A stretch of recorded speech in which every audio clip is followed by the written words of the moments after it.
오디오 클립 팟빵의 청취자 여러분, 그리고 카페 회원 여러분 모두 반갑습니다. 3월 25일, 벌써 3월의 마지막 주를 향해 가는 3월 25일 금요일 아침이 환하게 밝았습니다. Thanks God, it's Friday. 네, 진짜 오늘 미국 시장 세게 붙었네요. 야, 그 무엇보다도 눈알이 휘둥그레지는 뉴스가 있었습니다. 오늘 하루는 반도체의 날이었다, 이렇게 표현할 수 있는데, 이 반도체의 날을 만든 것은 무엇이냐? 네, 인텔 앤드 엔비디아였습니다. 자, 인텔은 유럽에 공장을 2개나 짓겠다고 지금 얘기하고 있고, 돈을 쏟아붓겠다고 얘기하고 있고, 자, 파운드리를 가져오겠다라고 얘기했는데, 야, 이게 옛날에는 말이죠, 석유 자리에 지금 반도체가 자리를 메꾸고 있는 것 같다는 생각이 많이 듭니다. 미국 입장에서는 하루에 1600만 배럴인가요? 네, 그 정도의 원유를 생산해내고 있기 때문에 원유 자치국이 됐어요. 그렇기 때문에 뭐 중동의 뭐 경찰 역할을 해주고 뭐 이런 거 뭐 별로 필요 없죠. 자체적으로 다 해결이 되는 그런 상황이니까. 그리고 또 이제 앞으로 사막도 많은 나라이기 때문에 태양광이라든가 풍력 발전이 어마무시하게 될 것 같습니다. 미국 같은 경우는. 그렇게 되면 이제 전기로 모든 것이 화하고 있는 이런 에너지 전환의 시점에서 과거만큼 그렇게 에너지가 중요하진 않죠. 근데 이제는 뭐의 전쟁이다? 핵심 기술의 전쟁이다. 그 핵심 기술은 어디에 있다? 네, 반도체에서부터 시작한다라는 거 우리가 알 수 있죠. 소프트웨어는 충분히 가지고 있지만 그 소프트웨어를 돌리려면 반도체가 있어야 돼요. 네, 내가 운전할 수 있는 기술이 있어도 차가 없으면 운전을 못하는 것과 똑같은 것처럼, 내가 소프트웨어를 잘 다루어서 멋진 프로그램을 만들 수 있어도 반도체와 그 시스템이 없으면 안 된다는 것. 그래서 이제 글로벌 아웃소싱의 체계, 그리고 글로벌 원체인, 원 밸류 체인의 세계, 전 세계가 시계 톱니바퀴처럼 딱딱 맞아 돌아가던 그 시대가 끝이 나고, 이제 지역별 생산 체제, 그리고 지역적 기술 안보가 중요해지는 그런 상황이 도래하고 있다는 것을 오늘 다시 한번 확인하게 되는 그런 금요일 아침이 아닌가 싶습니다. 뭐 엄청나게 거대한 것처럼 보이지만 정말로 중요한 포인트예요. 이게 거의 맞는 것 같고, 이게 맞다면 앞으로도 이런 일이 계속해서 벌어질 것이다. 그래서 예전에는 전 세계 공장 하나만 두고, 좋은 공장 하나만 두고 거기에 다 맡기고 갔지만, 이제는 정말 핵심적으로 필요한 공장은 자국 또는 우리 지역 내에다가 세워놓고 무슨 일을 하겠다 하는 것이 지금의 이 반도체 상황에서 우리가 읽게 되는 대목입니다. 그러나 놀랍게 오늘 정말 놀랍고 뒤통수를 딱 맞고 눈알이 휘둥그레지는 일은 뭐였죠? 엔비디아가 인텔의 파운드리를 이용할 가능성이 있고 그걸 협의하고 있다는 소식. 충격적이었습니다. 왜 이게 충격적이냐면, 그냥 그럴 수도 있지라고 생각하실 수도 있지만, 엔비디아는 GPU의 강자고요. 그 GPU 시장이 옛날에 인텔 입장에서는 별로 시장이 크지 않았기 때문에 진입을 안 한 거지. 사실은 뭐 많은 고객사들도 있고 한데, 굳이 자기가 그 그래픽 시장까지 들어가서 그거를 몽졸이 먹어서 뭐 모든 사람들을 압살하고 이미 CPU 제국을 만들어 놨는데 추가적으로 모든 걸 다 먹겠다는 그런 욕심을 보여주면 뭐 세상 사람들이 그렇게 좋게 보겠어요? 뭐 그럴 이유도 없었고, 시장도 규모가 작았죠. 인텔이 안 들어왔는데 어느덧 어떻게 돼요? 조만간에 정인성 작가하고의 시리즈물이 계속해서 매주 한 번씩 나갈 겁니다. 반도체 관련 이야기가. 이 얘기도 나갑니다. 이 얘기가 어떻게 엔비디아가 지금의 자리에 왔는지에 대한 얘기가 지금 지난주에 한 번 나갔고, 4번째 이야기에서 이 얘기도 나가고요. 처음에 3번째 얘기까지 인텔의 제국이 어떻게 만들어지는지 얘기가 되는데, 그거를 다 듣고 이 상황들에 대한 이야기를 들으면 정말 재미나게 상황들이 이해가 되실 거예요. 지금 상황들이. 어찌되었건, 그런데 놀랍게도 엔비디아는 인텔과 경쟁사의 관계입니다. 그래서 갑자기 또 이런 생각도 떠오르게 되는 거죠. 삼성전자가 왜 애플과 거리가 조금 멀어졌을까? 라고 생각이 들면서, 삼성 첫 번째 스마트폰 갤럭시에 대해서 애플이 보였던 그 반응이 떠오르게 되는 거죠. 근데 애플의 그 반응을 보면 또다시 우리는 스티브 잡스의 스탠포드 대학에서의 발언이 생각나는 것이죠. 스탠포드의 발언에서조차, 그 오래된 시간이 지난 그 이후에조차 누구야? 빌 게이츠를 향하여 저격을 하죠. 스티브 잡스가. 그들은 우리를 카피했어. 라고 한 맺힌 거지. 그래서 카피를 정말 싫어하는구나, 애플이. 이런 생각이 들면서, 여러 가지 생각이 진짜 많이 드는 아침입니다. 다양한 생각들이 드는데, 다시 한번 죄송해요. 돌아와서, 엔비디아가 아마도 쿠도 시스템에 대한 자신감이 있는 것 같습니다. 제가 보기에는. 엔비디아가 그동안 만들어 놓은 그 시스템 체계, GPU 시스템 체계가 이제는 인텔이 따라오기가 쉽지 않고 우리는 독자적으로 어느 정도 기반을 갖췄다고 생각하는 듯 합니다.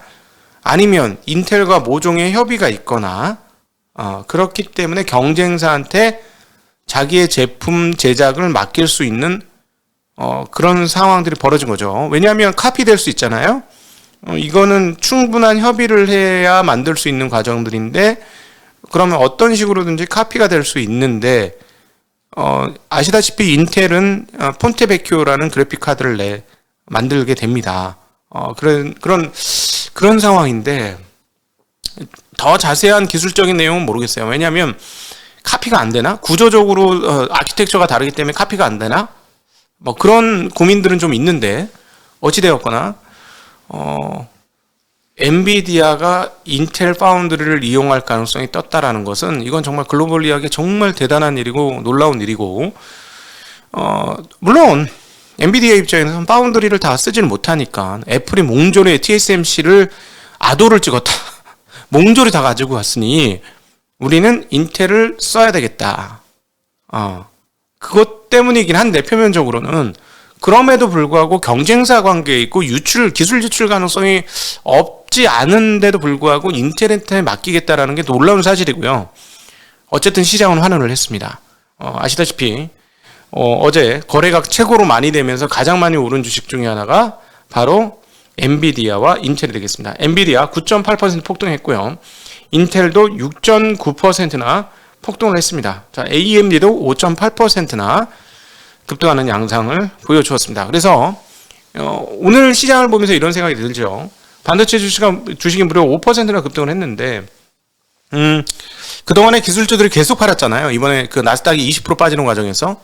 그러니까 미국 투자자들의 주머니에 기술주가 거의 다 털털 빈 거 아닌가 하는 생각을 진하게 가지게 되고 그 다음에 너무 많은 주식을 팔아 제꼈으니 이제 다시 주식을 좀 채워넣어야 되겠다는 생각이 들었고 시장이 드디어 금리 인상의 폭에 대해서 적응을 했다라는 것이죠. 자, 오늘 시장을 보면서 저에게 떠오른 생각은 이겁니다. 연준이 이제 진짜 5월 달에 50bp 금리 인상을 하겠구나. 그동안 2번밖에 하지 않았다고 애널리스트들이 얘기하는 그 50bp 금리 인상을 이번에 하겠구나 라는 생각이 들었습니다. 왜냐하면 어제도 소통에 대한 이야기를 많이 드렸는데 이렇게 소통을 해 주었음에도 불구하고 시장이 충격을 안 받았다. 그냥 달리는 거죠. 채권 시장까지 고려해 주지는 않을 듯 합니다. 네, 채권 시장 고려해 주는 거 아닌 것 같고요. 채권 시장은 전문가들의 시장이니까 그들의 플레이, 미국도 그들이 플레이하는 곳이니까 그러니까 일반인들이 많이 참여하고 있는 주식 시장만 안 무너지면 달려 고고 그런 느낌을 아주 진하게 받는 그런 날이었습니다. 자, 일단 그 미국 시장 전반적인 흐름들 살펴보죠. finbiz.com 보면서 어떤 흐름을 보여줬는지 확인해 보도록 하겠습니다. 자, finbiz.com 네, 확인해 보죠. 자, 오늘 기술주들 오늘 전반적으로 다 올랐어요. 근데 그죠? 전반적으로 다 세게 많이 올랐고 기술주들은 특별히 더 많이 올랐는데 왼쪽 위쪽에 마이크로소프트 오른쪽에 반도체 주식이 환하게 밝게 빛나고 있습니다. 업종 지수가 무려 5%나 올라가면서 어마무시한 폭등세를 보여주었고요. 앞서 계속 설명드린 대로 그 앞장에 엔비디아와 인텔이 앞장을 쓰는 그 모습을 보여주었고 애플도 아주 강세를 나타내는 모습 확인할 수 있었습니다. 자, 애플은 쉬지도 않고 가네. 자, 그렇습니다. 자, 그 다음에 이제 피어 앤 그리드 한번 살펴보죠. 피어 앤 그리드 지금 45 중립 수준까지 올라왔습니다. 자, 투자 심리가 점차 개선되고 있다라는 것이고요. 그 다음에 저는 이런 말씀을 드리고 싶네요. 투자 심리가 개선된 만큼 매수의 좋은 시점은 멀어져 가고 있다. 그런데 여러분 다시 한번 확인해 보시겠지만 앞으로 저 페어 앤 그리드가 오른쪽으로 녹색을 향해서 가면 사람들은 투자에 안심하고 투자를 늘리게 될 것입니다. 거의 대부분 그렇게 될 것이죠. 그러나 말씀드릴 수 있는 건 최고의 시점은 이미 지났다. 매수의 최적의 시점은 지났고 앞으로는 점점 위험이 커질 것이다. 공포감에서 멀어지면 멀어질수록 위험은 조금씩 커진다. 매수의 위험은 조금씩 커진다. 그렇다고 하지 말라는 얘기가 아니고요. 근데 저게 어디까지 갈지는 또 몰라요. 저게 또 지난번처럼 막 70, 80 막 이렇게 갈 수 있으니까요. 그렇게 되면 그때는 이제 주식에 튀는 속도가 더 빨라질 수도 있고 그러니까요. 근데 어쨌든 우리는 또다시 여기서 기억해야 될 거, 여기서 다시 한번 참고해야 되고 여기서 다시 한번 교훈을 얻는 것은 뭐냐면 우리는 앞으로 분명히 보게 될 것이다. 시장이 과열권에 가면서 사람들이 열광을 하고 매수에 선선해지고 그때 돈을 집어넣고자 하는 그런 태도를. 그러나 우리는 기억해야 한다. 지난번 이 공포심이 극에 달했던 15 미만까지 떨어졌을 때가 결국 가장 좋은 투자의 때였다는 것을. 이거를 반드시 기억해야 합니다. 적어 놓으셔야 돼요. 투자를 계속 하실 분들은 이것들을 적어 놓으셔야 돼요. 내가 손이 안 나갔다고 할지라도 그랬어 하고 기록으로 남겨서 머리에 새겨야 됩니다. 그래야 향후 공포감에 빠질 때 공포감에 안 빠지고 제대로 된 대응을 할 수 있게 되는 것이죠. 이걸 못하면 좋은 결과치를 얻기가 굉장히 힘들어집니다. 자, 마젤란 펀드 있죠. 세계 진짜 최고의 펀드였던 피터 린치가 운영했을 때 피델리티의 마젤란 펀드 연평균 수익률 타 추정부로 20몇 %인가 연평균 수익률이. 그런데 그거 가입한 고객들 중에 손실자가 더 많다는 설 아시죠? 왜? 고점에 들어왔으니까. 뜨거울 때 들어왔으니까 펀드 수익률이 좋을 때 들어왔으니까. 그러나 언제 들어가야 된다? 잘하던 펀드가 수익률이 나쁠 때 들어가야 된다. 그게 핵심이에요. 투자 심리가 어두워졌을 때 들어가야 된다. 투자를 잘하는 사람도 시장이 나쁠 때는 용 빼는 재주가 없어요. 피터 린치는 전설인데, 우리 제도권 투자자 중에서는 전설 중에 최전설인데, 그 사람도 용 빼는 재주 없이 빠질 때가 있죠. 근데 그때는 언제다? 최고로 투자하기 좋은 때다. 이걸 다시 한번 기억하시면 좋을 것 같습니다. 자, 인간사가 맨날 이렇게 반복돼요. 그래서 이걸 잘 이용하면 좋은 성과를 얻을 수 있는데 문제는 나도 인간이라는 한계가 있죠. 자, 나토 회원국 회담이 있었습니다.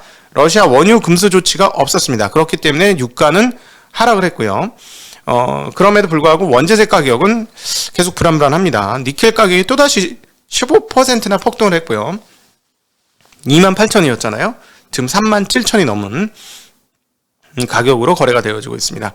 그럼에도 불구하고 전일 전기차 삼형제는 모두 강세를 보여줬고, 삼형제 외에 이건 삼형제 안에 들지 못하는데 니콜라도 까불면 니콜라, 이 니콜라가 전기차를 생산했다는 뉴스에 주가가 5% 올랐습니다. 이거는 저는 이런 생각, 전기차 만들기 쉽구나 이런 생각이 갑자기 훅 하고 올랐습니다.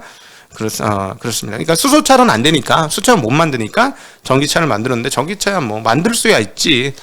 남이 만드는 그 모터와 남이 만든 전지를 붙이면, 조립을 하면 만들 수 있으니까 그만큼 쉽다는 겁니다. 그래서 전기차는 본격화되면 허들은 굉장히 낮다는 거. 그래서 그 측면에서 가장 칭찬해 줄 만한 일은 그 테슬라가 대량 생산 체제를 갖다는 게 가장 칭찬해 줄 만한 일이에요. 사실 다른 거보다 전기차는 진입 장벽이 매우 낮습니다. 그건 우리 어디서 확인하나요? 전기차 최대 생산국은 어디다? 미국? 아니다. 중국이다. 올해 500만 대. 쉽죠? 참 쉽죠? 이런 거예요. 네.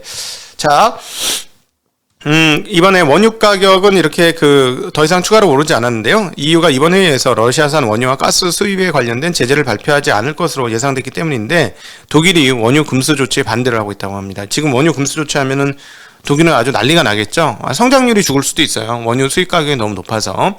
그리고 이란의 핵 합의에 대한 기대감은 지금 현재 유지 중입니다. 자, 호세인 아미르 압둘라리안 이란 외무장관께서 이란은 강하고 지속가능한 좋은 합의를 체결할 준비가 완전히 돼 있다.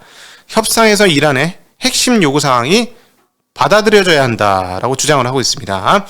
이번에 중국의 그 수입 그 관세를 풀어준 거 봐서는 느낌상 이번은 이란이 핵 합의를 할 것 같은 느낌이 진하게 들기도 하죠. 네. 자, 통화 동향 보도록 하겠습니다. 1번 엔화가 2015년 이후 최저치를 기록했습니다. 달러당 122엔을 기록했는데요. 드디어 원화대 계속 말씀드리면 1대 10이 도달했고, 지금 나가고 있나요? 끊어졌나요? 네, 나가고 있나요? 네. 1대 10이 깨졌어요. 122.35를 기록했습니다. 달러당. 우린 1.2이에요. 근데 얘네는 그러니까 5자리를 그냥 부를게.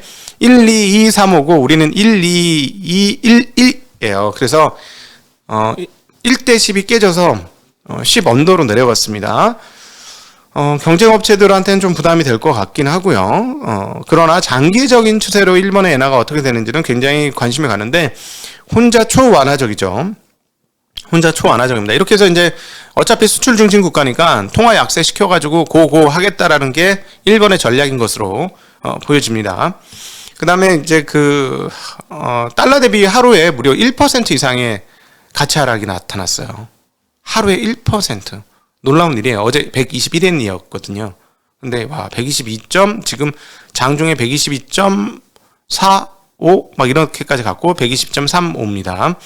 위안화도 약세를 지속하면서 6.3815를 기록하고 있고요.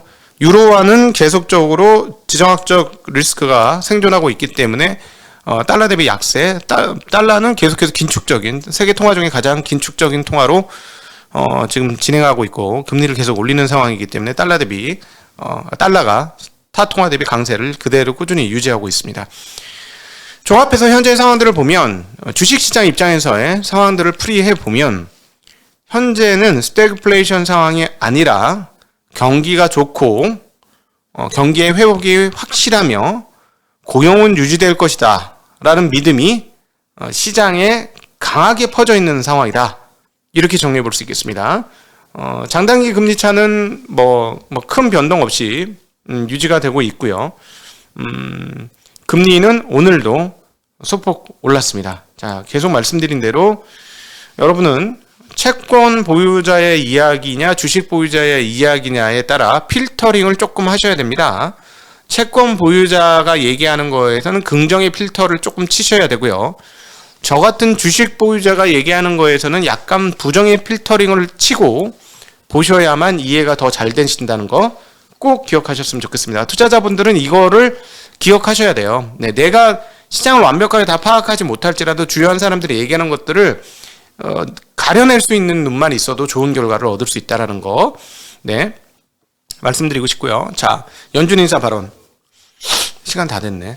찰스 에반스 시카고 연방은행 총재, 비둘기파죠. 연준은 50bp 금리 인상에 열린 마음이다.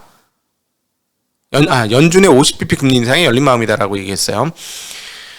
FOMC 회의에서 25bp 인상이 편안하지만 더 큰 움직임에 대해 열린 마음을 갖고 있다라고 얘기했고요. 그 다음에 7차례의 회의에서 모두 금리를 인상하는데 동의한다.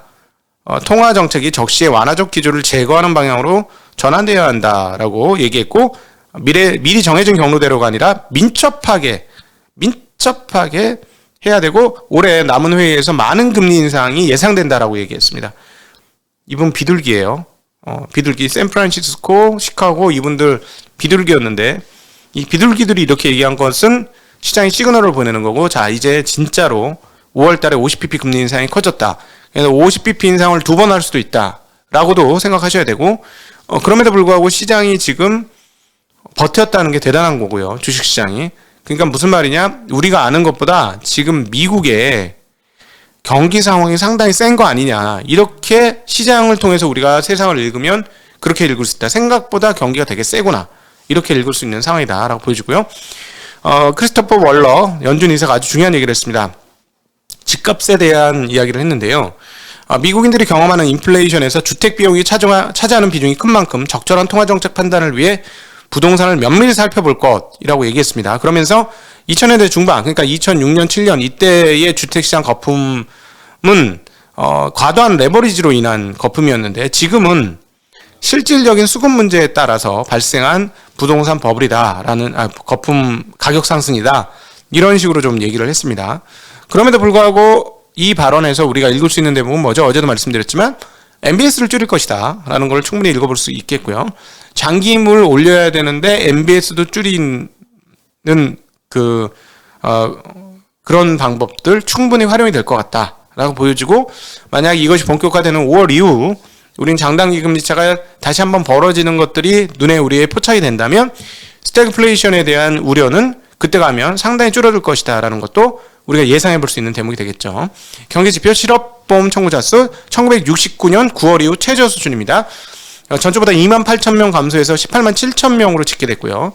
예상치 21만보다 작고 1969년 9월 6일날 18만 2,000명이 집계된 이후 최저인 18만 7,000명을 기록했습니다. 앞서 말씀드렸습니다만 미국은 경기가 좋고 고용이 안정되었으며 경기가 계속 갈 거라는 확신이 있기 때문에 금리를 올리는 것이라면 시장은 금리 올리는 것을 견딜 수 있을 것이고, 의외로 스태그플레이션이 아닐 수 있다는 거 생각하셔야 되고, 그렇기 때문에 이 금리는 시간을 지나고 금리 격차, 장단기 금리 격차는 바뀔 수 있다는 거를 봐야 돼요.